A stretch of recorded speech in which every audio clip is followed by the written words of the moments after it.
Hi, my name is Erik Johnston, and I'm an aviation photographer. Join me as I document all kinds of aircraft from big to small and cool to, well, really cool.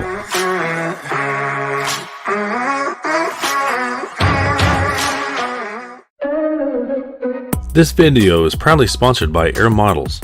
Check out their excellent variety of resin and die-cast aircraft models with over 400 commercial and military aircraft and helicopters available. Click the link in the description to see more from Air Models. Hey, what's up, guys? Erik Johnston here. Just want to welcome everybody aboard this live chat with aviation photographer Tyson Rininger. Tyson is on standby, getting ready to hop on board with us, but just to give you guys a little bit of a brief background as far as what he does some of the most amazing aviation photography that you can ever see. There's a lot of great guys out there, and Tyson's in the top 1,000 for sure. No, he's probably in at least the top 10 on my list, anyways. So he and I I had the pleasure of working with him when we both documented the Columbine trip, which was the original Air Force One, the Columbine 2, which was Eisenhower's Constellation that he flew on back in his presidential day. And Tyson just took some amazing shots, which we're going to cover that story as well. And we paired up.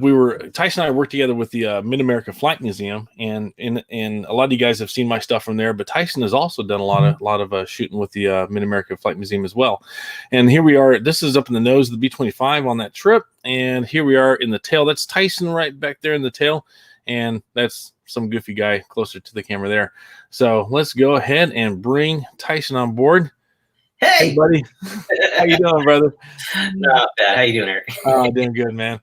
All right, I lied to you. I thought we were going to have like 9 or 10 folks on board. We have 12. So I'm so sorry. Right?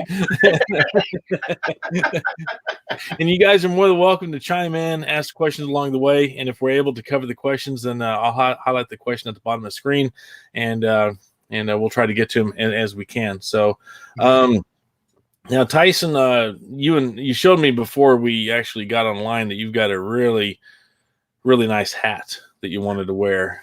I have a selection of hats. You got to put your beard down to put the hat on, I get. But when this came off, that you're supposed to protect it, so I've been getting hats together, and I figured this ought to work. There you go. That's great. Till, I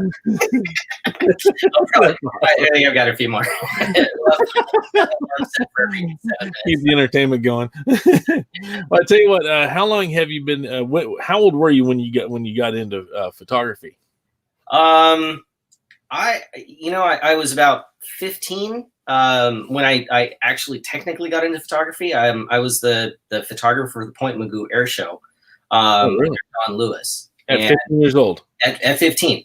And cool. There was Don wanted, photos taken of, the layout of the airport and everything. So he put me on a Bell Jet Ranger, which as a kid, I used to watch those exact same Jet Rangers fly from Oxnard Airport, doing crop dusting and all that stuff. It was kind of cool. So he put me on that, and the guy started taking the door off. And so I told the guy, I'm only 15, right? And he said, oh, don't fall out.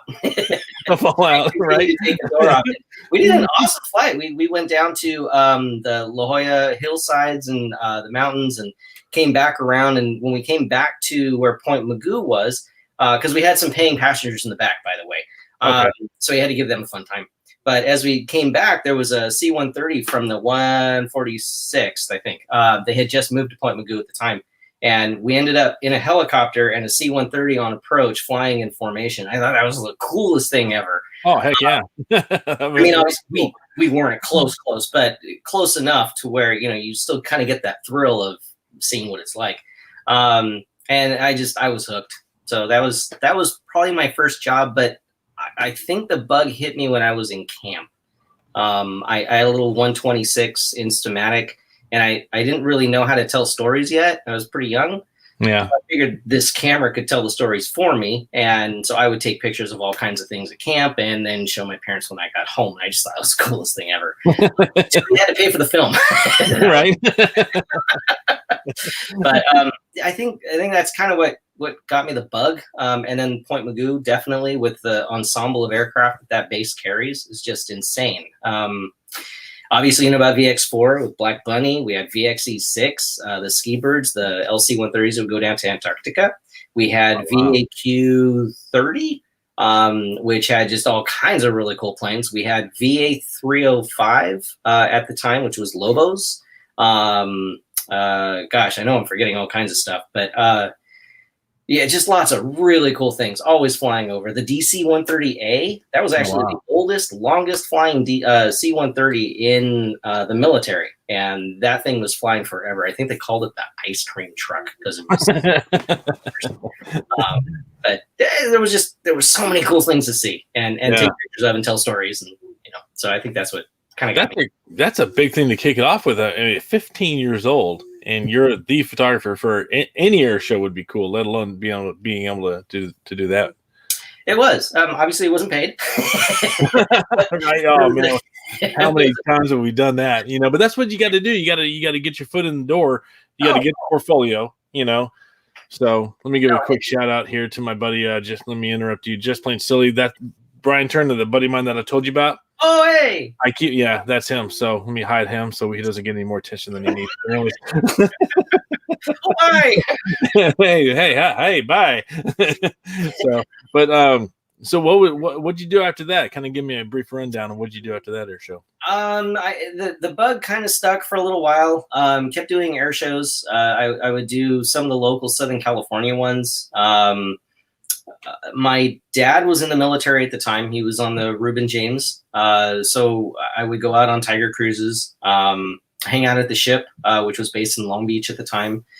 HSL, I believe it was HSL 45 was the Seahawk unit that was on the ship. And so we used to watch them fly around and everything. And but basically, I think it was my dad being in the military that continued that interest.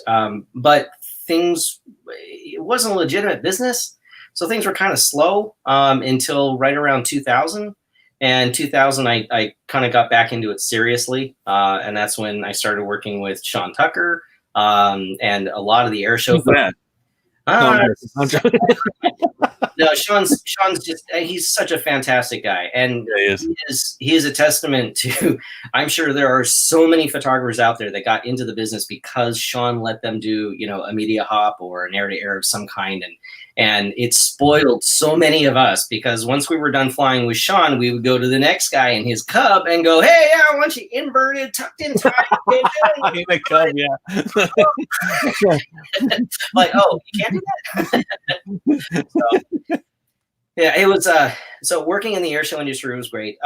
2001, September 11th hit. By that time, I was living up here in Central California near Salinas, and I was working with the Salinas Air Show.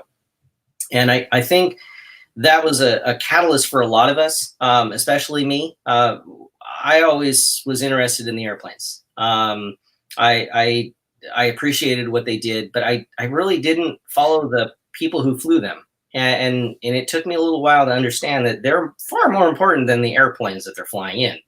So when Wayne Handley had his crash at the Salinas Air Show, that was something that just absolutely triggered my desire to focus on the performers.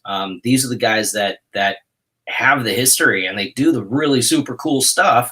The airplanes were secondary. So Wayne Handley kind of changed my life. 9/11 changed my life when it came to aviation, and it took on a more human aspect. And I would like to think that is what shows in the photos, even if it's subliminal, is you've got to have that human connection. And I think that's kind of where it took off, was just understanding that element. I remember that.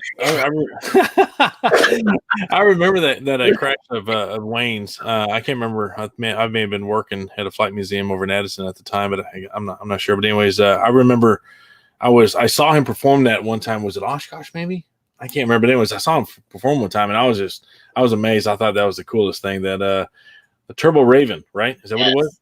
Yeah. And he would take off and land without ever turning. Absolutely. It would take off and do a loop and then put it in bait and reverse and come down. And then that one time it didn't come out of reverse and he broke his back. Correct. Yeah. And I was there for that. And wow. it was just devastating. You could hear a pin drop in the whole air show. Everyone was just quiet. Really? That was actually the first air show accident that I had ever witnessed. So, there were no expectations. I didn't know what was supposed to happen when a situation like that unfolds in front of you. Thankfully, Wayne and I actually became closer friends. I appreciated what he did, and I just decided I really want to get to know this guy. And so we did. Wayne's such a phenomenal guy, and he also has really helped. He helped elevate my career in allowing me a lot of situations and stuff that nobody else was privileged to, and I was able to share those photos and those experiences from the aerobatic practicing side of things. But also Wayne, just as a human being, he's a riot. He's really fun to be around. I've always wanted to meet him. I've never had the chance. He's a really good guy. That's what I've heard. I miss him. I haven't seen him in a long time, and I miss him. Yeah, it was a little devastating when that happened, but it was a Turbo Raven, and that plane could do some amazing things, especially at the hands of an incredibly talented pilot. Yeah. And Sean Tucker, that guy, boy, he just recently officially retired from air shows, I think, didn't he? Kind of, sort of. Yeah, he's retiring the Oracle Challenger. I don't think he's retiring from air shows, though. Oh, wow. Okay. From what I'm understanding, and this is all public information, I promise I'm not getting any secret emails or anything. But I believe he's going into a formation group where they're going to continue the air show circuit. I heard about that. Okay, good. Golly, amazing. He really is. Let's see here. Let me bring up some of your photos again while we're talking about this stuff. Now, so at 15, so basically when you got into photography, you was aviation photography. Yeah. Wow. Yeah, so I've been in this for about 30 years now, and I know there are photographers out there that have a whole lot more on me than that. But for me, it's a good 3/4 of my life, 2/3 of my life. I'm not one of them. But you also normally work full time at the Monterey Bay Aquarium, right?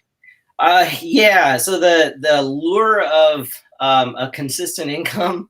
After being in the industry for so long, it was just too much to ignore. I had actually volunteered for the aquarium for 20 years. I started in 1996, and I was the assistant photographer at the aquarium. I worked for a good friend, Randy Wilder. And Randy happened to come into the camera store that I was working at here in Monterey. And I just said I would love to be there when you do that stuff. He was showing me transparencies of a lot of jellyfish and stuff that he'd shot. And he just came back and said, cool, when do you start? So I started volunteering, and we would work night shifts, and we would light up the whole aquarium and stuff like that. So my understanding of the aquarium was it was always empty. It was always at night. So there were no guests or anyone there when we were working. So Randy came up on his 30 years, and he wanted to retire and said, you take the job. So I ended up getting the job, and now Randy's my assistant. So he still works with me at the aquarium. And there's a lot of guests that that I now have to work with during open hours. But, it's a great experience. I get to work with all kinds of endangered animals. We work with a program that enables aquariums and zoos to rescue and save animals, as well as keep them in captivity, because otherwise they wouldn't be able to survive out in the wild. And not only that, but we also have most of the animals in the aquarium are centralized to what we would experience right here off our coast. It's not a aquarium that features oceans around the world. It's primarily to teach about the Monterey Bay. Okay. Yet we have African penguins, which we don't have African penguins in Monterey. But because of the species survival program that we belong to, we actually help rescue, raise, breed these penguins so that they can hopefully repopulate their areas, which humans are the reason for their devastation. So it's kind of a feel-good job as well. Oh, definitely. But I love one of the shots you posted, or a few of the shots you posted. I can't remember the penguin's name, but you guys let him roam around, Ray, and you just followed him and took pictures, and I thought that was so cool. And there's one, if I remember correctly, there's this massive tank, and he's standing in the middle of it, and he looks about this big, and he's just kind of looking up at all the stuff, going, "Wow, that's really cool." That's Ray. She was born there, and she's one of the few penguins that we actually imprinted human beings more so than other penguins. So Ray is kind of our little mascot when we have VIPs or dignitaries or anything. Ray is the one that comes out, and she's just so happy to be around people. It's so adorable.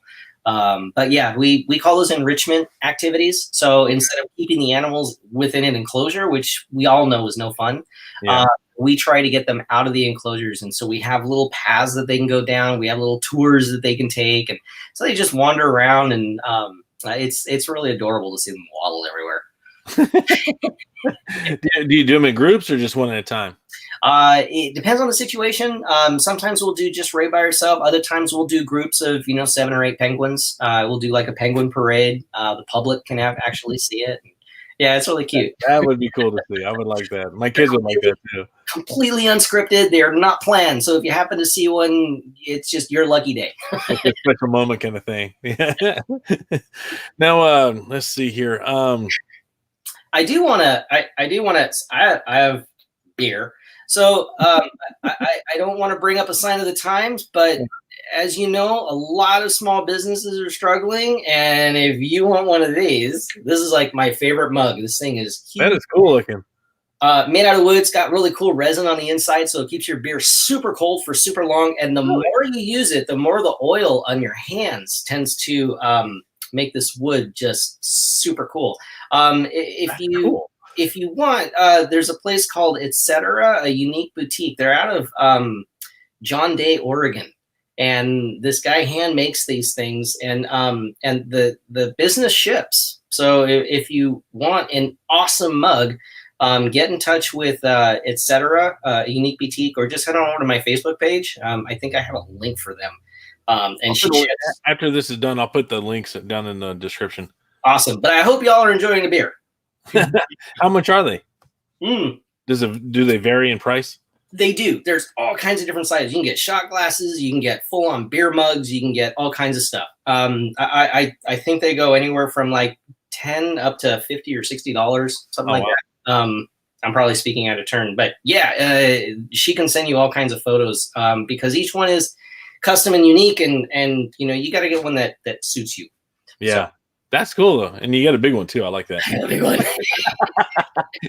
You want less trips to the fridge, But yeah, definitely support your small business right now. They could really use it. So this is just one way. My buddy Dan Lynn, he goes, is it a mug or a lens holder? Oh God! We got so many of those. Stop. It is a mug. That's awesome. Oh man! Oh, check this out, man. Do you know Jack Fleetwood? I do. Hi, Jack. He says, "Good to see you guys, Jack Fleetwood." Good to see you too, Jack. Well, the words. Anyway, I see the words. Yeah, well, he says low flying Jack, so it could be someone else saying he's Jack Fleetwood. I got a hat change. Hold on, this is funny. Good. So you all know Sierra. I'm not jealous at all.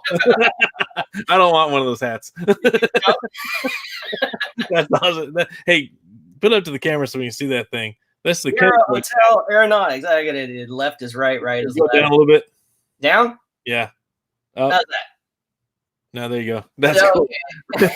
Chemtrail flight crew. That's awesome. I want to get some of their patches too. They have awesome patches, awesome hats, decals, clothing, shirts. Yeah, you name it. They do a great job over there. And the hats, you probably haven't seen me wearing a whole lot of Sierra Hotel Aeronautic hats around. And it's not because I have anything against them. It's the fact that these hats are so cool. They're the embroidery, the quality, everything. As much as I'm promoting them, I'm not pulling your leg. The hats are just super cool to the point where I'm like, oh my God, I don't want to get this dirty. And so I've actually got them hanging on a wall. Sorry, Ellie. For Sierra Hotel or not, it's like really cool stuff. They're worth owning. I'm gonna try to put that link down there too. That's cool. Oh yeah. man! Sorry, I don't want to do this into a whole promotion thing. I just this video contain paid out. Yeah, it's like 43. Right? Oh man, let me bring your website back up. So when I was doing some homework on you just to freshen up on some of the stuff that you've shot before, one of the coolest shots that I thought was, and maybe it'll come up here in a minute, but it's the legacy shot for the Navy, and it was the Helldiver and a Legacy Hornet. I was extremely privileged. That happened to work out really well. It was not expected. Dr. Sugden out of Driggs, Idaho, was pretty much in charge of the civilian side of the Legacy program. And he was working with some folks, invited me out. And I was looking out on the ramp, and they had just finished painting the F-18, the Legacy Hornet, in Dauntless squadron colors. Oh wow! Have a Dauntless there, and it had the exact same colors. And so I'm looking at Rich, and I'm looking at the I think it was the either the base CO or the squadron CO. I can't remember at the time, and said, "Hey man, what are the chances of getting those two together?" And he made a couple phone calls, and it turns out that the Hornet had just exited the paint booth, so they had to do a fly-off, and he actually pushed the fly-off to happen so they could certify the jet right away, and I think it was first thing the next morning. Yeah, it worked out, and it was crazy. Erik Hildebrandt was working extremely hard at the time. Very good photographer, yeah. Yeah, to document the Navy's 100th anniversary. Was it 100th anniversary of powered flight at the time? Yeah. He was working hard to document that. And I happened to get this photo shoot, and in a way, I kind of feel bad. I hope I didn't steal his thunder or anything, but the Navy ended up putting that photo to use, and it kind of became the iconic photo of the 100th anniversary of powered flight for the Navy. Yeah. Or 200th anniversary of the, I can't remember, but it was very humbling, and it's to this day one of my favorite shots. It's over the Central Valley of California, which is the armpit of California. It's an absolutely horrible place to be. But we had a freak storm come through. It cleaned out the skies. We had some beautiful clouds left over, and it all worked out. That's a gorgeous shot. Thanks, man. Hey, do you know a Ward Marsh? I do. Hi, Ward. He says, "Hey, brother." He says, "Hey, Tyson." Actually, so my buddy, Fight to Fly photography. He does a lot of good video work too. It does, absolutely. Always been one of my favorite of yours. Good to see him on here. He needs to start putting out some more stuff too. It's been a while. But anyways, hey, just for all the photographers out there that are curious, what would it, as far as the logistics go, pulling off a shot like this, let's go into some of the details as far as what did you guys use as the camera ship for that?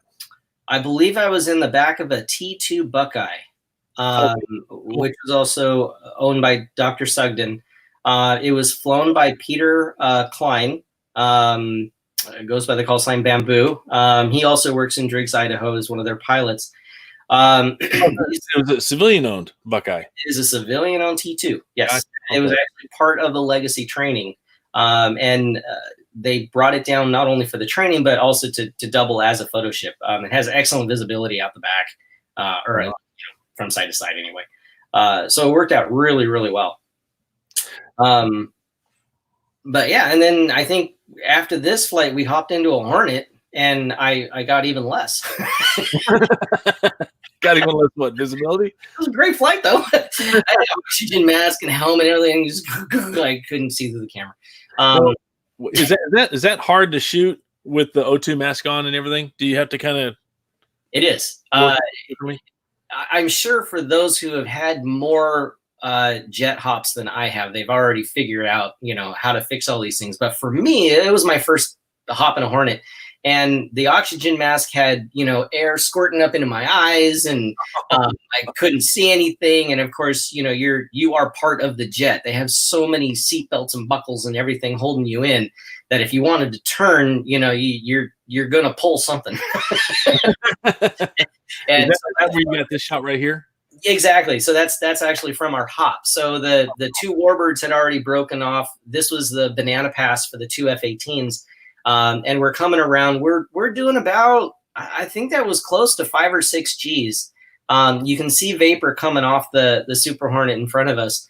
And I'm lifting the camera, which of course probably like 50 pounds at that time, and just getting whatever shots I could. And of course, air's popping up into my eyes, so I can't see a thing, and just praying it all turns out.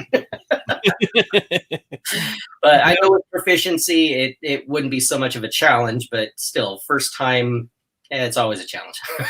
Yeah, right. No kidding. Now, reflections on the inside of the canopy, what were they like on the Buckeye and the Hornet, if you can remember? Because when I shot from the Marchetti, the reflections were definitely there, and I had a little hood. I need to get a bigger one for future shoots maybe, but what were they like in the Hornet and the Buckeye? Not too bad. Pre-flighting, now I didn't get a chance to do it in the Hornet, but in the Buckeye I had time. So pre-flighting, any silver buckles, you'd put some black gaffer's tape or something like that on them. I know videos of in-cockpit photographers like Katsu, I think Mike Jorgensen, a few other people, you'll see them with, little tiny clips, kind of like the type of clips that you would hold your glasses on. Yeah. They would just clip on a bonnet of just black silk or black nylon, and that should cut, the majority of the reflection, at least from your shoulder and chest area. That's the rest of it, if you've got time to prep the cockpit, we did a hot swap in the Hornet. So it was basically the Hornet never shut down. Backseater got out and I hopped right back in. So I didn't have any time to pre-flight for photography purposes. I just chalked it up to a ride, and whatever I got, I got. But the Buckeye, the L-39, some of the other jet photo ships we would use, I would take the time and try to blacken whatever, reflective stuff I could. I've been thinking about redoing one of my flight helmets, and to minimize the reflection, I've thought about painting it flat black, but I'm hesitant. I'm hesitant to do that. Maybe the gray might still be the best way to go, kind of like what the current flat gray, but flat black, man. I mean, with those greenhouse canopies and in 110-degree heat. There's that. You see where I'm going with that. I mean, I just don't know if I want to mess with that, So, there's been times I've had some like hot flashes in the back of a cockpit, thinking that oh great, I'm going to blow chunks now, and now it's just I'm freaking hot. And it creeps up to you, because we get so focused on what's in frame, this and that, and by the time it's so funny, because if you could ever take the controls of the airplane, for most people, me included, that kind of that helps cure it. Oh, absolutely. Yeah. And but that's another cool shot. Let me go back to that one here. Look at that. Was that from that? No, that's that digital camo. It is. Yeah, we were lucky to be able to fly with it as well, and it's a very interesting camouflage in that I've heard a lot of people say, how in the world is this camo against the sky or whatever? It's not. It's camo against urban ground. So if you're in another jet and you're looking down trying to find this thing, you're never going to see it. We actually, immediately after this shot, we came upon a town, and that plane disappeared. I mean, it was there the whole time, but it disappeared. I'm like, wow, that is cool. The best urban camo ever. But just not from the ground. Hey, Ward, got a question for you. He goes, are you using circular polarizer filters? Sometimes. In this case, I believe that one was not, but there's an upside and a downside. The upside of circular polarizers is that obviously you get much more punchier skies, you get vibrant colors, and it even cuts down on some reflections. The downside is that you see all of the stress molds and the stress marks that a canopy will go through in the form of rainbows. Really? Oh, wow. Okay. Yeah, it actually looks really cool, but at the same time, it can backfire too. You can tell, and there's a few shots. I think I shot some Mustangs and stuff with polarizers, and you can see that rainbow stress point as it runs through the canopy on those. Oh, wow. You kind of have to look for it, but if you were in a really tight situation and you were photographing, just kind of a close up of the cockpit area of a plane, it can really throw the image and actually hide the pilot. Oh, really? No kidding. Oh, wow. Oh, because the rainbow on your canopy or on the subject's canopy? The subject's canopy. Oh, gotcha. Okay. Gotcha. Yeah. So it's not necessarily a bad thing. In some cases, it looks pretty cool. Now, there is actually a third dilemma to using polarizers, and that is that the ability to screw the polarizer onto your lens is due to the knurled edge. So it actually has a knurled edge that goes around it. If you've ever been on an airline and you've looked out the window, you may have seen on the acrylic these little they look like tiny claw marks. Little tiny claw marks, and those are from filters on people's lenses as they bump into the acrylic. And when you're flying in somebody else's plane, you don't want to do that. Whether it be an F-18 military or someone's personal plane. So you can put on lens hoods. You can also put tape around that knurled area to prevent any bumping. But I've just found that it's not worth the possibility of it happening. So 9 times out of 10, I just don't bring the polarizer or any filter for that matter. I don't know if I've ever used it. I should probably experiment around with it. It couldn't hurt. But now I got another question from Dan Lynn, and I know what my go-to lenses are for the air-to-air stuff, but I'd like to hear what you have to say. At some point, I'd like to hear about the general lenses. Basically, what do you like to bring with you when you do the air-to-air? If I'm inside of a cockpit and I don't have a whole lot of flexibility, and I can only bring one lens, it would probably be a 24 to 120. I know Canon makes a 28, or at least they used to, makes a 28 to 135.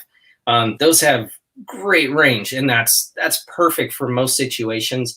If I'm shooting out of an airplane that has an open window, and I have the ability to bring a second lens, or depending on the pilot's comfort level, maybe they don't even want to fly that close, then I'll bring a 70 to 200.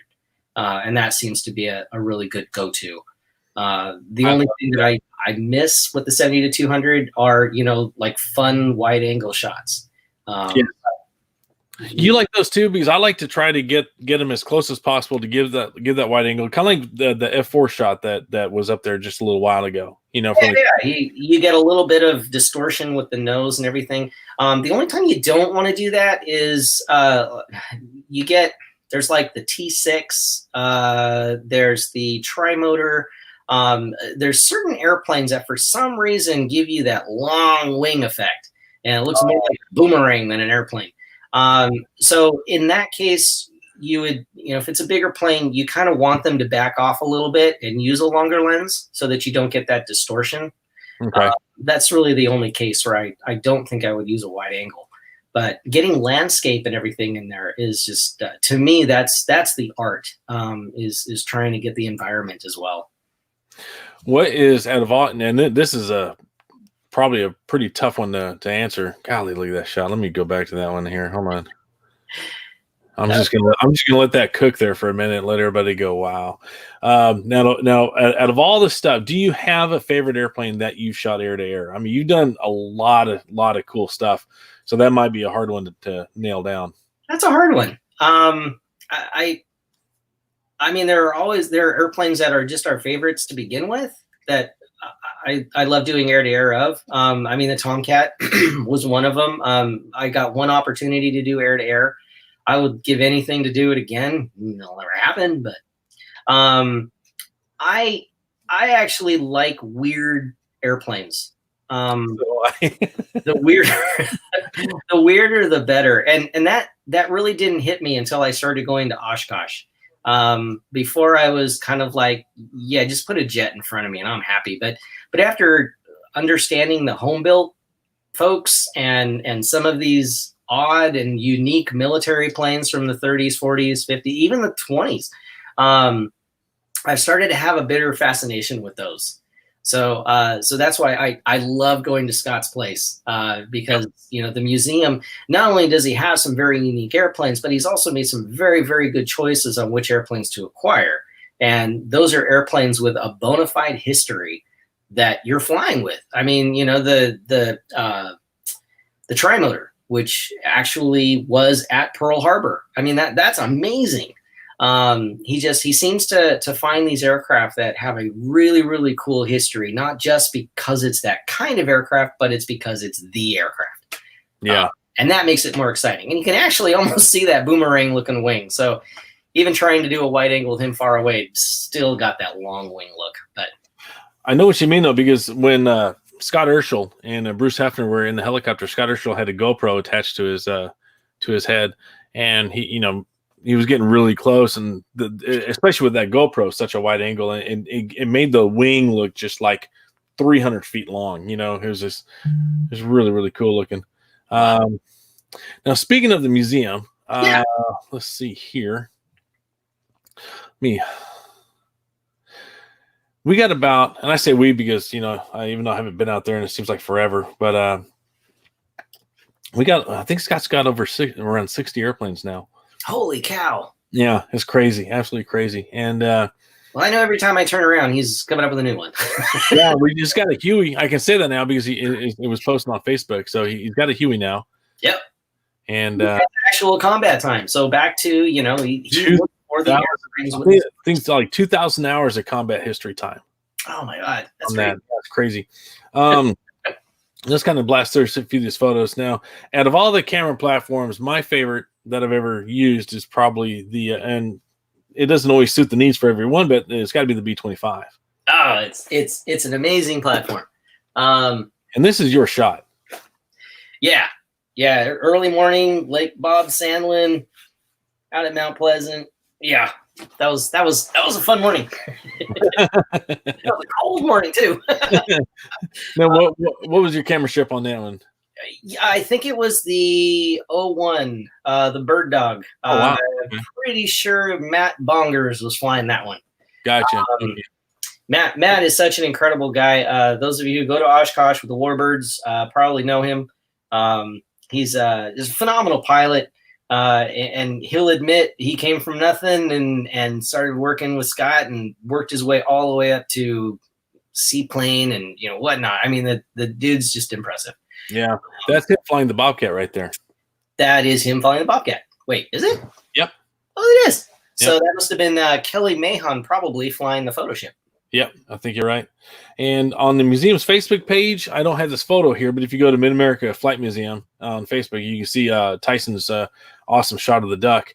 And here's another cool one. Oh, I love that duck. Now, were you shooting from the helicopter?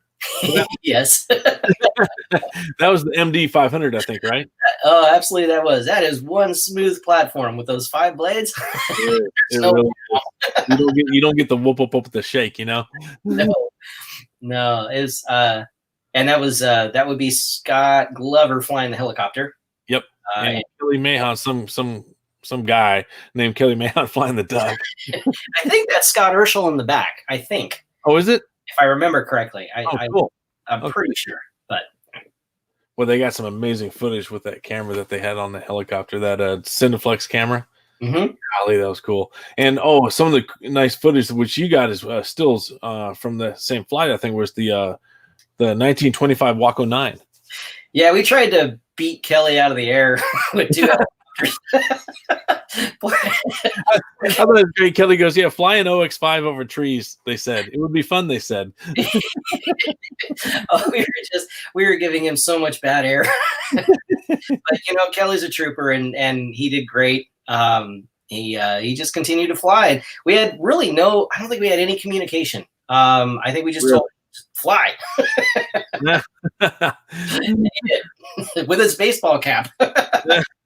And what Kelly's got, good thing about that is that Kelly has got a marketing background, so he knew. And then they discovered this after they talked after the fact. He kind of knew that what was working and what wasn't working, So he just kind of said he saw the trees and the fog, and he goes, "I'm going to go over there," because I think that we were toying with the idea of having them, or they were toying with the idea of having them fly over the water, and he was like, "Yeah, I don't blame him," and so he maybe went in that direction. I don't remember all the details, but I remember him telling me that he goes, "That's where we need to be over there," and he went over there. And talking to Bruce Hafner, the guy working the camera, he said, "This guy's good. He knows exactly where we want to be," So yes, no, I gotta say, one of the cool things about the museum is just you guys have the best pilots. I mean, the mentality as well as the proficiency and the skill. Kelly is a blast to fly with. He actually did take it over Bob Sandlin for just a little bit, which was really. Yeah, because we went over kind of the shoreline where there was this mossiness and stuff, and it looked gorgeous. So no, I thank him for that. But of course, I don't think he went any further than 500 feet out from the shoreline. I don't blame him.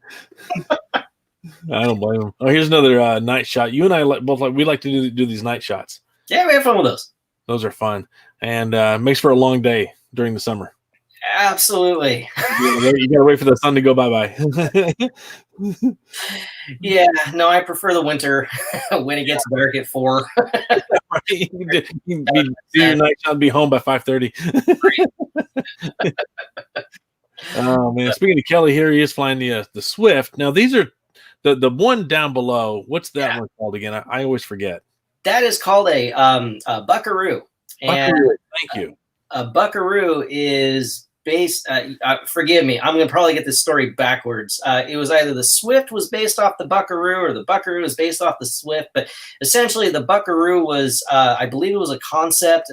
They actually built a few of them, and I'm probably going to get chastised for this. I don't think it served in the military. I could be wrong. Don't quote me on that. But essentially, the Buckaroo and the Swift were basically the same aircraft. So when I forget the guy's name, but when he entered the airspace with the Buckaroo, we were just like, oh my God, this can't really be happening, because we were already in the air with Kelly with the Swift. So we brought them together and were able to get a shot like that, which was really cool. Just to see those two aircraft together. When they happen and they're unplanned, those are always the coolest moments. They really are. That's like 90% of my photography. Oops. Hey, great. Sometimes the best laid plans, you still end up with these wonderful circumstances that come together on the chance that turn out even better.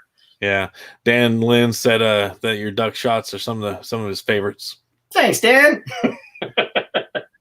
Some guy by the name of Andrew Keist posted a comment, just so everybody knows out there. Andrew's one of the pilots over there at the Mid-America Flight Museum that we're talking about, and they actually ran the Waco 9 today. Awesome. That's good. So they're starting to wake her back up again, so that's good. Thanks for chiming in, Andrew. Super cool. And Ward mentioned that there's a local Buckaroo to him in Mississippi. I kind of wonder if that's the same guy. There can be that many of those things flying. No, I think there's like 4 or 5 flying. Okay. So it might not be, but I believe the guy that we photographed owns 2. Oh wow, okay. Let's see. Your low flying Jacks rode in the back of the B-25 with Tyson when he shot Pecos Bill. Wait, which time was that? Over Lake Bob Sandlin? I'm guessing. Did you shoot Cowden over Lake Bob Sandlin as well? Yeah, he came to visit, and we did a photo shoot actually earlier in the day. Later, we did a shoot with Louis IV and the Corsair. Okay. So yeah, Yeah. I remember that. Yeah. So nice. That's cool. Let's see here. MX304 said that is a killer shot. I'm guess. Which one? they're all of them. I'm not sure which one he was looking at, but they're all killer. Let's see here. Oh, Wade Marsh said we have a Buckaroo local in Mississippi. So okay. Yeah. That might be that guy. Possibly. I don't know where he was out of though, but it could have been. Let's see here. Let me get back to some of these pictures. Speaking of the Mustang, I'll just show that real quick, and now let's get on to the Corsair because the Corsair is a better airplane. So, Go Navy. not that we're going to stir that pot up at all. Now that's Matt Jackson, I think, flying the Corsair there, isn't it? That is, and Matt was a superhero that afternoon. So Matt brought I think we were shooting the Corsair first, and then the Mustang. I think so. So Matt came up with the Corsair. We flew for a little bit, and then the B-25 continued to circle. Matt flew back to Mount Pleasant, quickly swapped planes, jumped into the P-51. Unfortunately, I think he was getting out of the Corsair and his foot got snagged, so he ended up falling. Oh, he scraped himself up, but like the trooper he is, he just got right into that Mustang and caught back up to us again, and we didn't hear about any of that until after we landed and we're all done. So wow. yeah, kudos to Matt. He made this thing happen, and so I think he had a quick recovery. I think it was just scratches, but still, yeah. I'm really thankful that he was. Yeah, no kidding. Continue. Let's slow it down a bit here and look at some Travel Airs. Yeah, those are 6,000s? 4,000, isn't it? 4,000s. The Traveler 6,000, I think, is just a high wing. Oh, okay. That's the one that they're restoring up in Urbana. Oh, yeah. Okay. Is that right? Yeah, I think these are 4,000s, I think. Yeah, I think you're right. So we happened to have the one at the museum, and then we had 2 visitors fly in. So we had a unique situation where we had 3 of them. So we just went on a little flight, and it was, they were a little bouncy, but eventually they lined up. We did about 3 or 4 circles, I think, and got that lineup with Bob Sandlin Lake in the background. Wow. Yeah, pretty gorgeous. Yeah, it's fun. Just gorgeous. Just gorgeous. I miss you guys out there. When are you coming back? Well, at this rate, soon. I ain't got nothing to do here. Yeah, you don't want to travel, but you have all the time in the world right now. Yeah. You can't travel, yeah. Oh, MX304 said he was referring to the Waco in the one of those shots. So cool. And Low Flying Jack said, I think so. That's probably talking about that Buckaroo, I think. Let's see here. Oh, yeah, that's right. We did the Commander, and then once the Commander was done, then we took care of Pecos Bill. I remember. Okay. So, yeah, okay. Now I know. Oh man, there's a lot of cool stuff here. The Connie trip. Let's go talk about the Connie trip. Let me bring that up. You got some. Now this went nowhere near as planned for the first hour, 2 hours. That's right. Golly. No, you were. I wasn't there in the briefing. Were you there in the briefing? I thought I was. But it still didn't go plan. Well, I remember us hanging out at the B-25, waiting for everything to start. Yeah. But when we, I remember when we started, the plan was, if I remember correctly, and I might be. This was 4 years ago, and I've drank since then. But the plan was, we B-25 were to take off first. We'd orbit. Connie would come up, and it was almost like a reverse engineer photo shoot, because it was the second flight of that Connie in maybe 15 years or something like that. Right. So we didn't want them to be jocking the throttles back and forth, because statistically that's when you're going to get any kind of engine bang or failure or anything like that.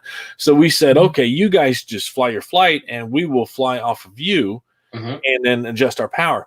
Well, our heading apparently got mixed up, and we go over this way and they go over that way, and we're like, hey, Scott, whatever, guys, they're way over there. We did eventually get joined up, and thank goodness we had a 4.5 hour flight on that leg from around Arizona over to Mount Pleasant. And it took him a while to come up, because instead of us maintaining a certain airspeed slower that we know, which would normally be and then the Connie coming up and joining up, they were flying what they were supposed to be flying, and we were backing off and slowly trying to get unless you've got hands, trying to kind of slowly get to them, which took a little time because we definitely didn't want to do it drastically and come up with a bad situation. But we eventually did get it, and you got some amazing shots. And that was on the cover of Aero Trader, I think, wasn't it? I believe so. Yeah. If I remember correctly. The beginning of the flight, and I don't recall what the reasoning was. I'm sure there was a reason, but when we had taken off, we started on our heading, towards Mount Pleasant. When the Connie took off, she was going northeast, and we were just kind of watching her go away. We're going, bye. So finally, whatever the situation was, it got corrected, and we ended up converging again. But the whole idea was that if we could get photos, we would get photos. Otherwise, this was not to be a photo shoot. We can give a little bit of direction to Lockie Chrysler, who was piloting the Connie. We could give a little bit of direction, and if it was feasible, he could do it. In the end, they did a phenomenal job. They actually put the Constellation in closer positions than I was ever expecting.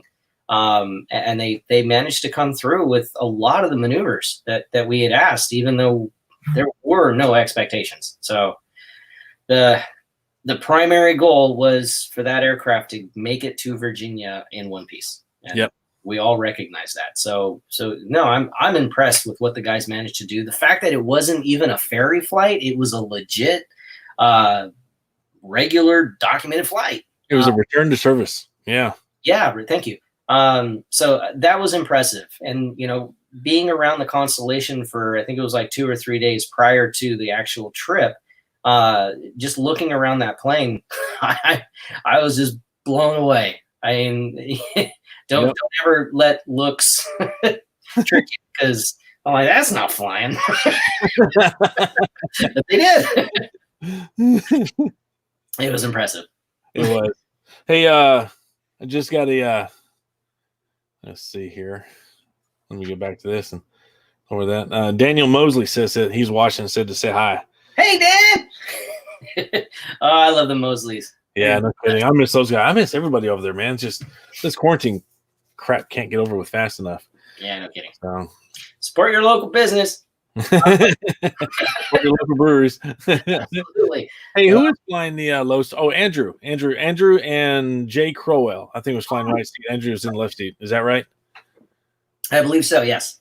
Because this was the same one that you did the 3-ship. The 3-ship, and you were Kelly. Yeah, Kelly Manhall was flying the T6 as the camera ship, and that was cool. I was actually in the Howard 500. Actually, so this photo, believe it or not, is not. I don't believe that's from the 3-ship. Oh, really? Oh, is that a totally different one? Yeah, we did a single ship flight, and it was a real quick hop. But we did a single ship, and then when I came out the last time, as soon as I stepped ground on the tarmac, y'all were throwing me in the back of an SNJ with 3 of these things all fired up, ready to go. And I mean, I was still carrying my luggage. I think it was Matt Bongers was flying the SNJ, but then 3 of these guys came up, and that was a hell of a way to start the day. That was a hoot. I was never expecting something like that. So yeah. I'm gonna bring your website back up. I just love looking at your stuff, dude. It is such good work. Thanks, man. Well, I hope we're able to do some more one day. There you go. That shot right there. And I agree. I can't wait to work with you again sometime. That's one of those close-up wide-angle shots. That's a close-up wide angle. That was out of the back of a C-130 out of Rhode Island. Really? We were doing the Salinas Air Show. Had the A-10 demo team, and they decided to go ahead and put an A-10 behind us. So cool. It's too clean. I love the A-10. And I get the demo teams are, the spick and span. But when I see a Warthog, man, that thing's got to be dirty. That's the only true Warthog. yeah, no kidding. God, that's a cool shot. Hey, Dan Lynn also said, Let's see here. When that was on the cover, this is the Connie, the head-on shot. When he's on the cover of Trade Plane, he goes, I had it on the desk at work, and the pilot of the Connie walked up to my desk and said, "Hey, that's me flying the Connie." That's a neat story. That's awesome. Yeah, I do remember that. Do you know a guy named Rich Dan? I do. Captain Dan is arriving. Captain Dan. He just announced his presence, and he digs the do. Thanks, Dan. I appreciate that. I think you. So Richard Dan was actually relatively instrumental in that the Legacy flight shot. Oh, really? Oh, cool. Around the Navy. So, yeah. So I kept bugging Rich for those. What are they? 100th anniversary of powered flight or whatever, or 200th anniversary of Navy coasters. Oh, yeah. They had those back in the day. Man, I could not come across those as hard as I tried. I believe Richard Dan is retired now. Oh, really? Okay. For him, I believe so. And he was in the Navy? Yes, sir. Okay. Now, what after normal life gets back on track, what are some of the, do you have any things in the works as far as future shoots that you have planned or that you'd like to maybe try to set up? You know, not a whole lot. I think the situation that we're all in is kind of taking us by surprise. I know there's going to be some dramatic changes for me in regards to the aquarium. I've been given some time to get back into aviation photography. I am still employed by the aquarium, so that chapter's not closed. But I think one of the first things I'm probably going to end up doing is probably heading out your way. I think I've got some commercial shoots, just regular brokerage type stuff that's pending. Once we get back on our feet, we'll take care of those, and hopefully soon I'll be out your way. I'd love to hang out for a week. Oh, that'd be awesome. Rich said, let's talk about Centennial. Congratulations, Rich, on your retirement. What would you like to talk about, Rich? Centennial was awesome. It was watching those aircraft come off the paint out of the paint booths and their commemorative appearances was just awesome. I wish we could continue to do that to commemorate other things. I know the Air Force is still doing it in ways, but to have some of those paint schemes appear, that was just so neat to see, and I hope we can continue that. But well, man, I'm thinking we're starting to run out of stuff to ask you. That's okay. Once that's done, then I move on to the tequila. That's a whole other show. They're grown-ups only. Gotta make the time go by. Besides, it's the only way to make this more exciting. And I haven't had any flatulence yet. I'm sorry. I think I'm drinking the wrong stuff. I need some beers. But still going through that. Tell everybody about your website. Oh, hey, we got the Airedales. What would you like to know? Just where they can go to. Now, people can purchase all these prints that we've been looking at from your website, right? They can. Again, support small business. No, I'm kidding. You can. You can purchase them. I believe all of the print houses are still running. So there's some folks have been placing orders and stuff throughout this crisis. So yeah, if you've got holes in your wall that you want to cover or stuff, then there you are. That's I hope you patronize the website. If anything, have fun browsing. There's over 5,000 images up there. It's supposed to be a searchable database. So wow. Feel free to type in E2C or whatever, and it'll show everything that I've got. Oh, I forgot about this one. Yes, Kelly Mahon's favorite. Yep. I'm glad we pulled it up. He probably would have been pissed if we didn't talk about this one. Yeah, that photo almost never saw the light of day. And not that it was a bad photo. It's just I have OCD, and looking at the two aircraft, they weren't in that perfect formation type, symmetrical look. So I kind of kept swiping past it. Kelly was he was adamant on getting as many pictures of the two aircraft together, because we did the Robin and we did the Curtis, both individually as well as in a pair.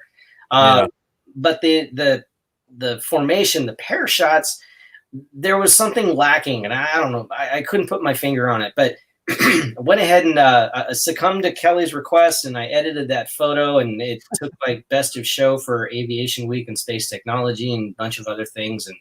And it does capture the race of the 1920s and 1930s in aviation.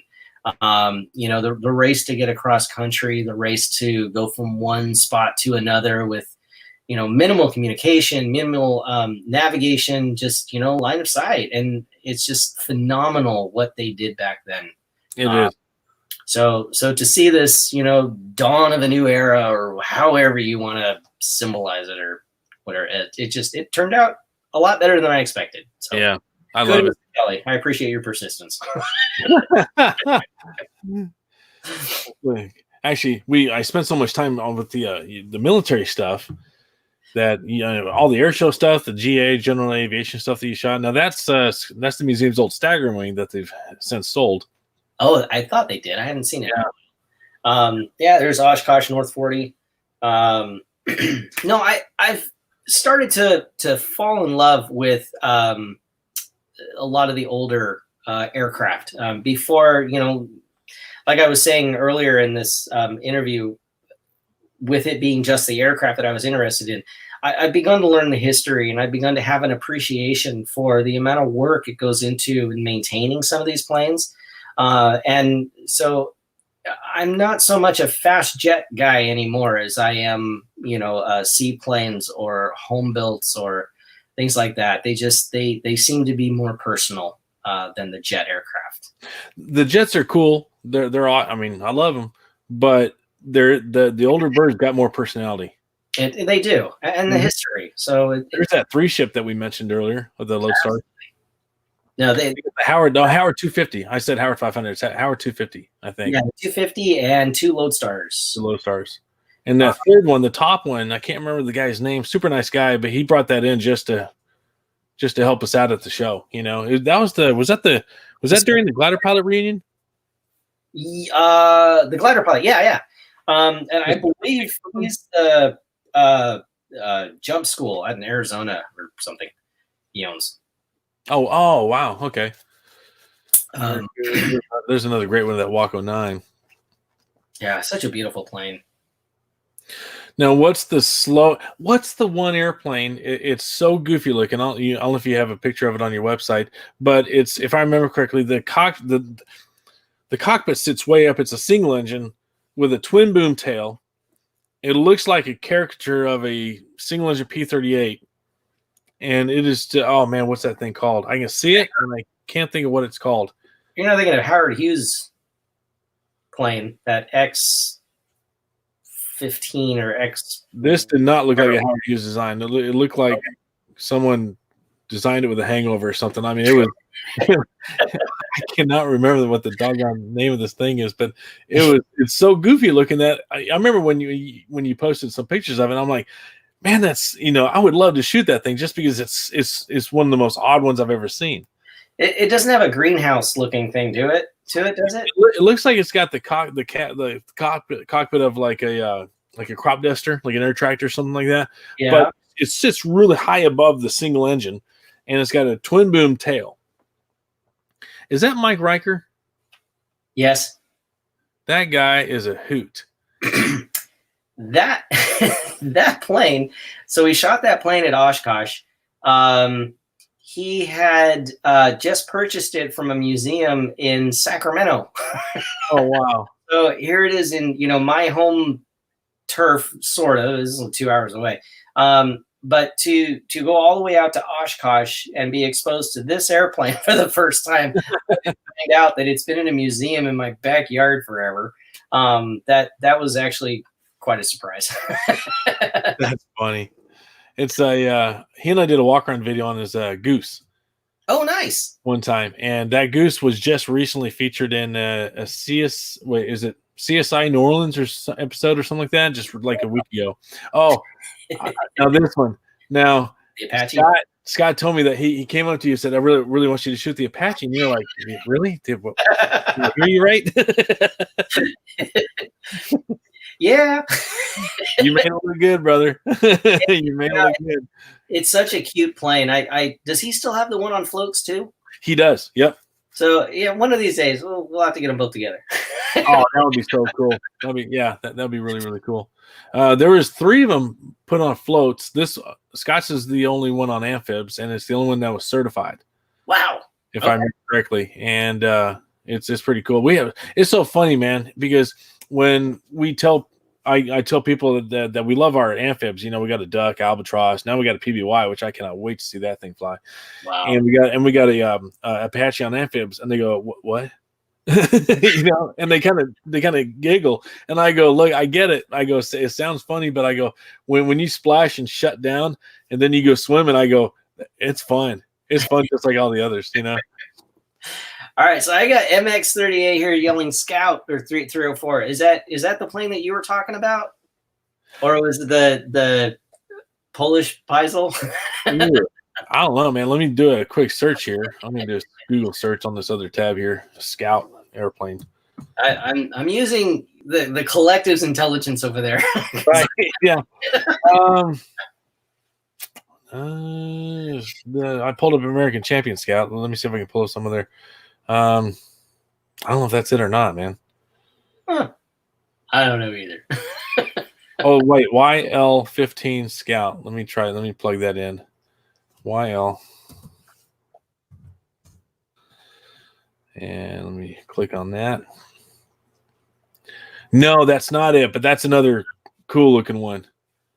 Golly, I can't remember. It's drawn me, and I'll probably remember it right after we stop this live stream too. Sorry about that. Yeah, I'm drawing a blank. Sadly. Yeah. Sorry. Or the Polar's PZL. Let me try that one. We'll just keep on going through it. Well, we determined it wasn't the XF-11. I believe the XF-11 was that was Howard Hughes's twin boom design, if my memory is correct. Oh, that was the big twin engine one, right? Yes. Yeah. The recon airplane. No, it wasn't that one. It was a single engine. Beverly Hills. It looks like a caricature of an airplane. Huh. Oh, wild. There you go. There's Kelly just going over Lake Bob Sandlin. Let me go back to that one. Oh, look at that color in that, man. That green. Yeah. Wow. Just a beautiful plane. It is. And of course, Spartan, which now Scott's got a Spartan. As a matter of fact, Scott has the Spartan that was based out here, and it was just absolutely immaculate. And I had become friends with the owner because I really, really wanted to photograph his plane. Also, that Scott can buy it. I'm like, okay, fine. I'll beg Scott. I really want to photograph your plane. I agree. That's one of the ones I would love to do an air-to-air with sometime, especially over at Lake Bob Sandlin there. I think that the Lio, man, that's such a pretty lake to shoot over with all the trees. Right now it is. In the wintertime, winter in Texas sucks, man. You know, everything's dead and brown, and you know, and whenever it's funny whenever somebody comes up, if they approach me, they go, "Hey, can you do an air-to-air shoot?" I'm like, "Yeah, it's like January, February," and I'm like, "Yeah, sure." Where do you want to do it? We have to find water. It is flat and brown and boring in the wintertime here. Because we don't have any topography here for the mountains or anything like that. True. So, yeah. No, one of the saving graces with winter was, if it rained the night before or anything, we would get that wonderful ground fog.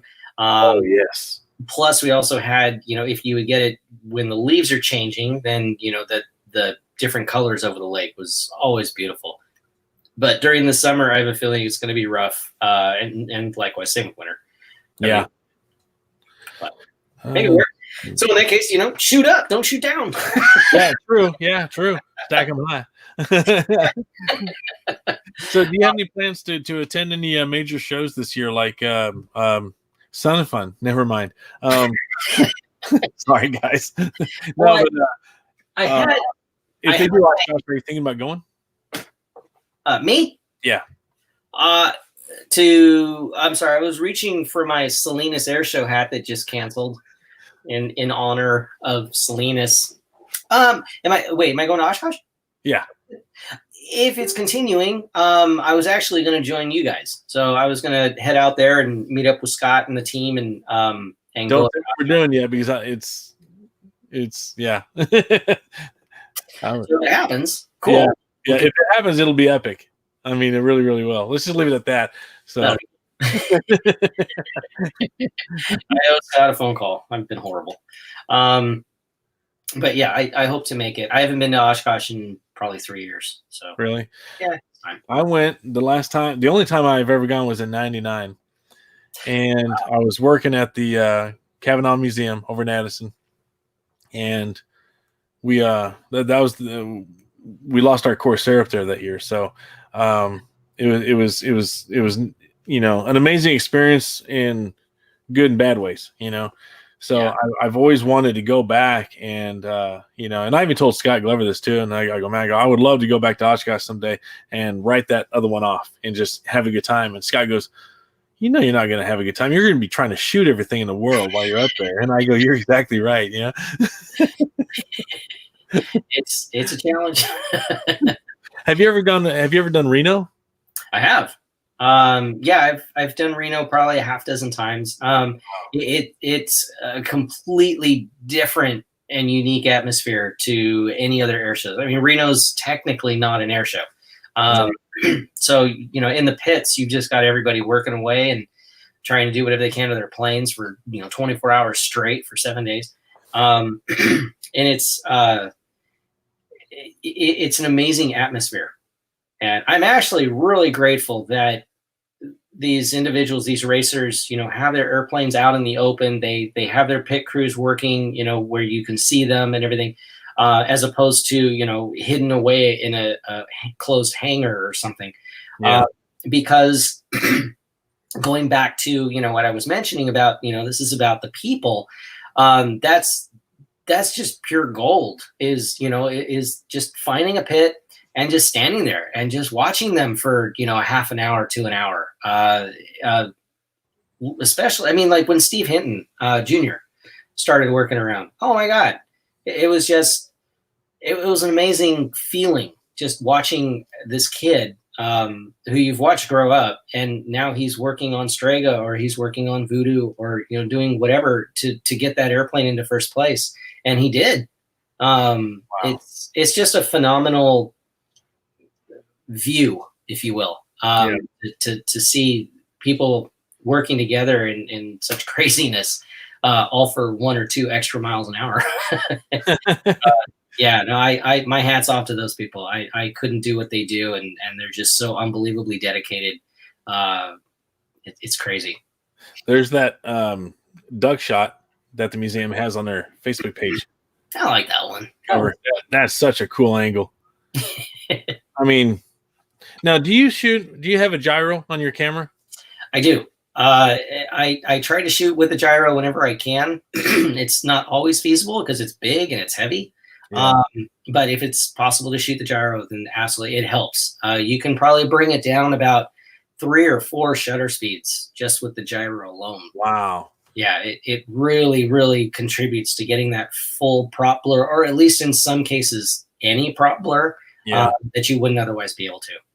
So out of the back of the SNJ, when you've got that cockpit open and everything, I mean, wind is just howling through there. It is. A gyro is almost mandatory to get good shots of prop planes anyway. I did a shoot a few months ago, and I was in the back of a SNJ, so I was able to spin the seat around just like the museums. But the back windshield, the very back was fixed. It didn't articulate forward when you slid the canopy forward like on a Mid-Americas.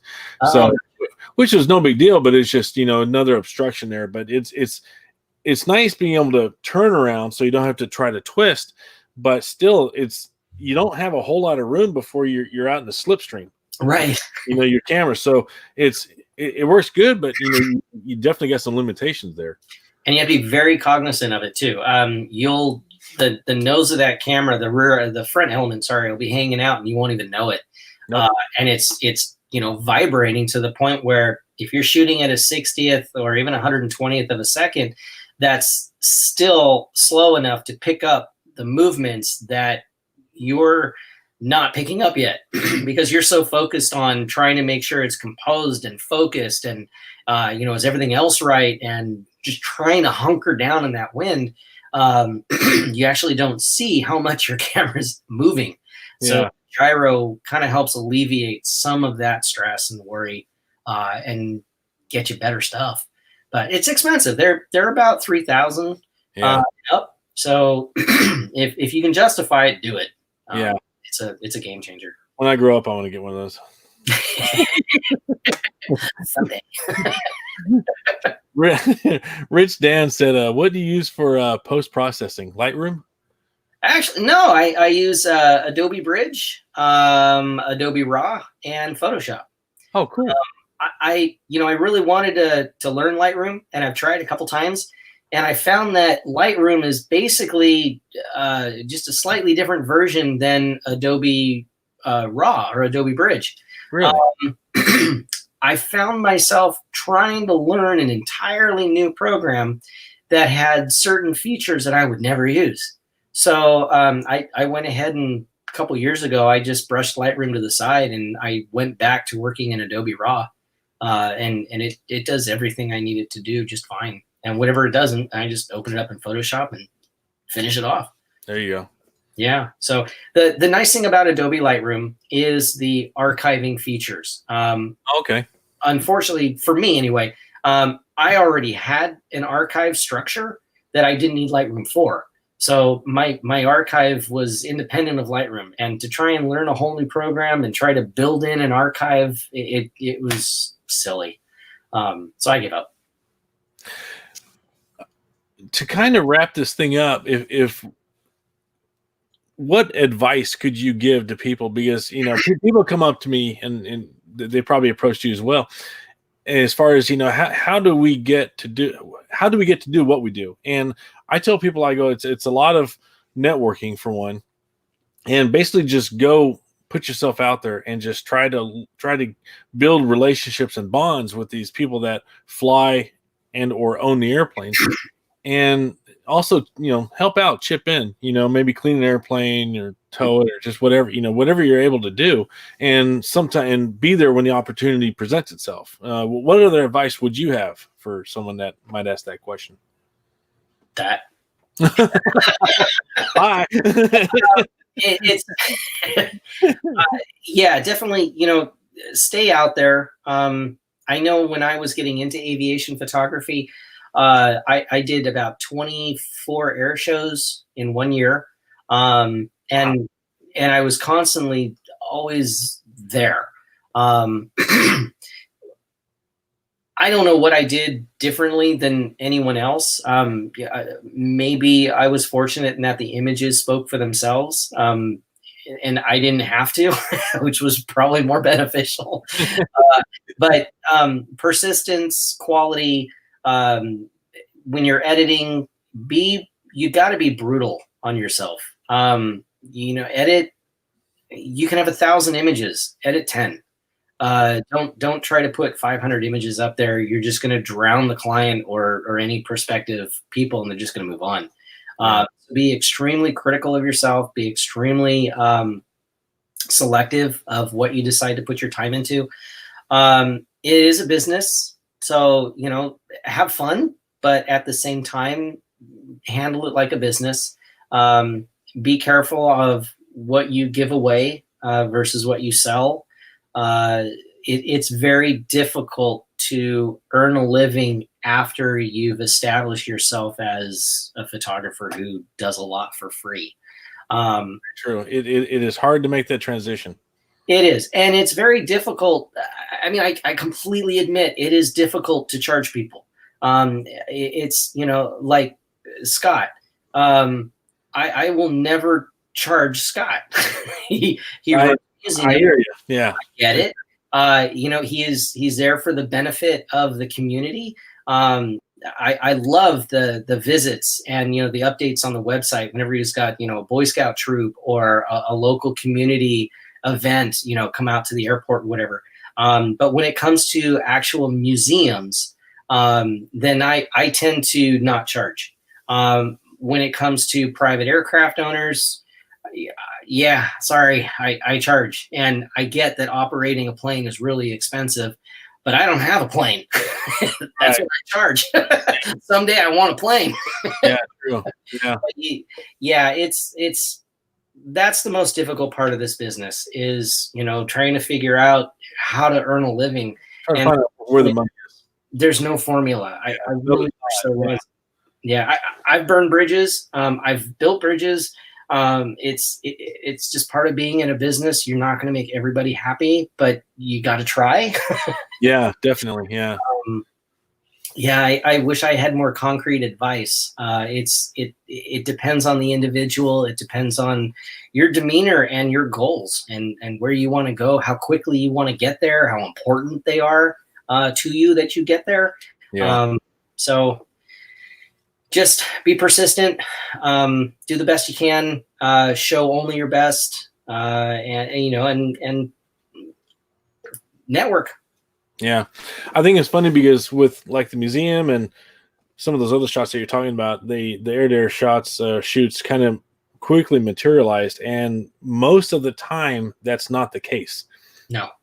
From what I found out. And sometimes it takes months to get one shoot lined up because of all the factors. You got my schedule, you got your schedule, like if you're going to be another photographer, hypothetically, then we got the camera ship pilot schedule and the subject pilot or pilot's schedule. And is it going to be down for annual? Is it out of annual? Is it broken? Is it work? There's so many factors, and man, a lot of it, and then weather. Absolutely. Golly, I mean, you get everything lined up, and you're not shooting because it's overcast and it's low and it's IFR or whatever, so you gotta get everybody on that same sheet of music at a different time.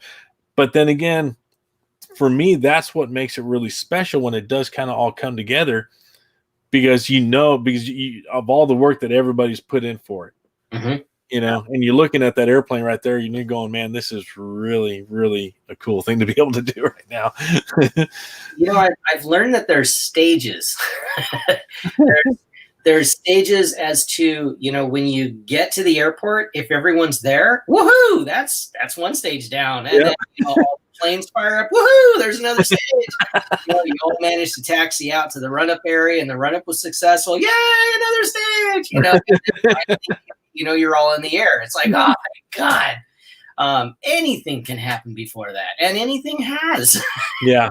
I've had so many shoots get canceled as we're sitting there on the tarmac because a plane wouldn't fire up or flat tire or just something. You can never count your eggs until they're hatched. Very true. Very true. I saw a question from Steven. Any certain plane that has impressed you the most? I do have a few favorites. I am a diehard Tomcat fan, of course. I think everyone is just about. But the F-14 cargo, I love the C-130. There's just something about a C-130 that is just, it's an amazing platform. Kudos to Lockheed. I mean, they built a centenary winner. that airplane will be flying for 100 years. Now you've shot from that. Have you ever shot another one? I have. So I shot from a C-130H model, I think, photographing a C-130J. We did that over the Channel Islands for the 146th. And that was really super cool. Beautiful. Just there's normally aircraft have dihedral wings. They have, angles and stuff. The C-130 is just, the wings are just so level, and there's just something about it. I don't know what it is, but maybe I'm a little biased since, living at Point Magoo, watching VXE6 with, the LC-130s with the skis. To this day, I'll never forget those airplanes. And the fact that XD05 was one of VXE6's birds, and it had a big 05 on the nose. Can't remember the Buno, but while a lot of VXE-6's airplanes went to Davis-Monthan, a few of them continued on and are now workhorses for the New York Air National Guard. And they're flying to Greenland as well as down to Antarctica. And the fact that XD-05 is still flying to this day, that was a plane that I watched as a kid, and it was already flying back and forth to Antarctica. So the C-130 is just a kick-ass airplane. I love it. It's a workhorse. I mean, man, if you think of the history of that airplane, I mean, shit, man, it goes back to Vietnam. You know, I won a bet one time. My dad, we were living in Southern California, and I mentioned the C-130 that landed on an aircraft carrier, and my dad goes. First, I asked him, you know, did it take off? Because I didn't know that much about it. I just knew that it landed. I said, Dad, do you remember that C-130 took off from the carrier too?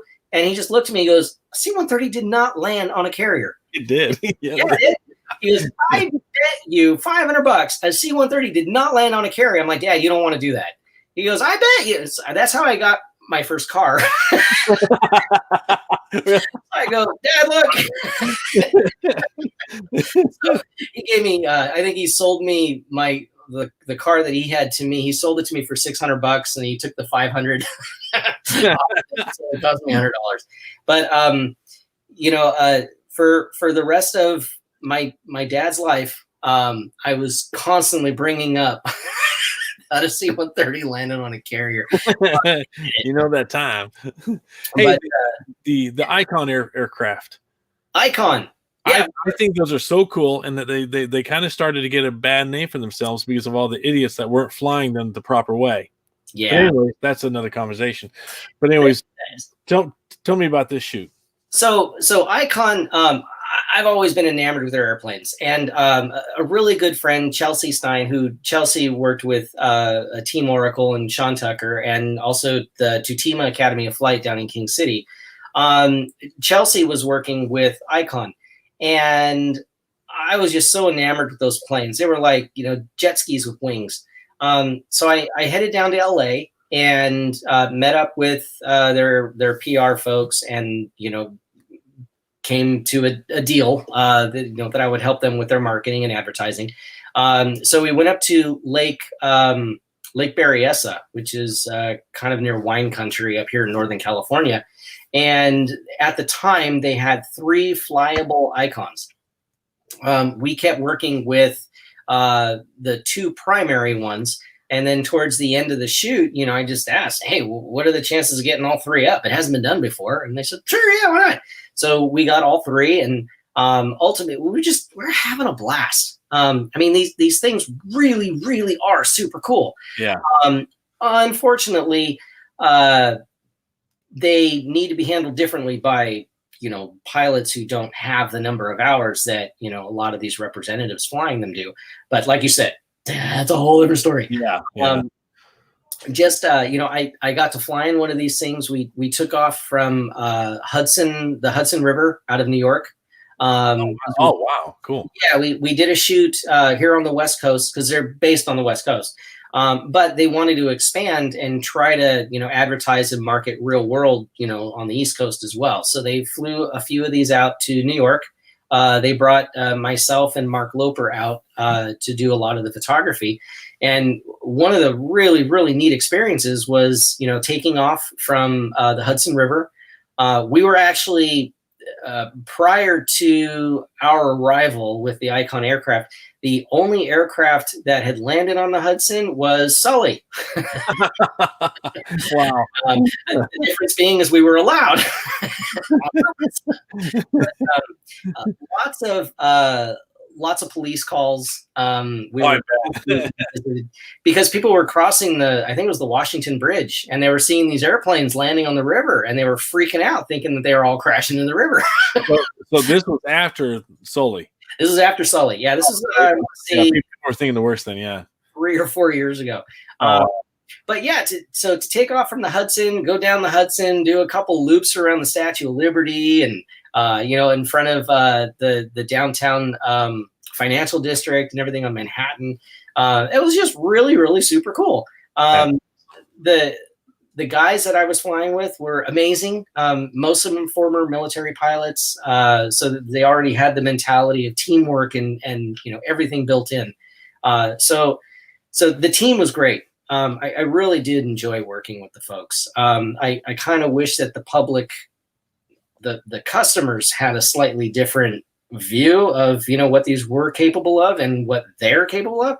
But again, that's just it's unfortunate. But Icon itself they're a great company, and the planes, man, I would love to own one. Absolutely. Oh, that'd be so fun. Even Sean Tucker thought it was cool.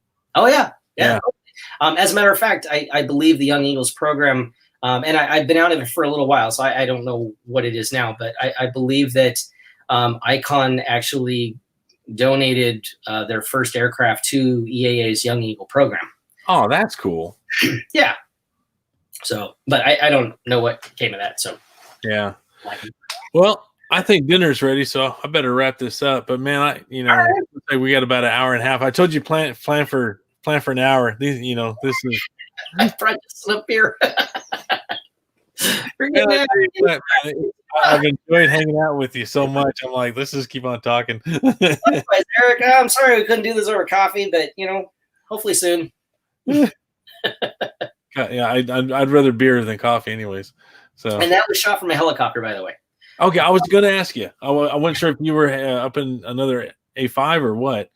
No, they sent me to Jersey. Got on a helicopter. We flew out, met them midair, and we did a couple loops around the statue and around Manhattan, as well as some of the ferries that go, the big orange ferries that go back and forth. Mm-hmm. So yeah, it was pretty neat. And then the trip back, because we were on the other side of the Washington Bridge, so we were still pretty far up north of the island. But on our trip back, we went up over. God, I'm not a New Yorker. I'm sorry, I don't know all the names. But is it the Jefferson River or whatever's on the opposite side of the Hudson? You got me on that one. I'm not sure. Yeah, sorry. I know I'm a horrible New Yorker. So we went that way, and then we kind of cut over the island and over to Central Park, and it was really cool. It really was just a wonderful experience. Just flying up around that area would be cool, let alone doing an air-to-air shoot up there too. I mean, that's But then again, it would be nice to be able to do that flight without shooting it, so you could just look around and enjoy everything that's going on. I mean, that's got to be wicked cool flying up around there. It was pretty cool, and there were still opportunities to kind of kick back and and just start pointing out some of the infamous buildings and stuff. Yeah, there was time, but still, it's a nice one to chalk up, on the bucket list of things to do. Definitely. Yeah. All right, tell you what, buddy, I think it's about time to. All right, man. Well, I can't thank you enough for setting time aside. You've been doing a lot for the house and all that. My pleasure. No, thanks for the invite, and I hope people who chimed in, it was worth their time. I'm sure it was. And don't forget, etc. Unique Boutique. Yeah, you can get these really awesome mugs. Anyway. All right. Thanks, buddy. Have a great one, man. Take care. Man. Bye. Bye-bye.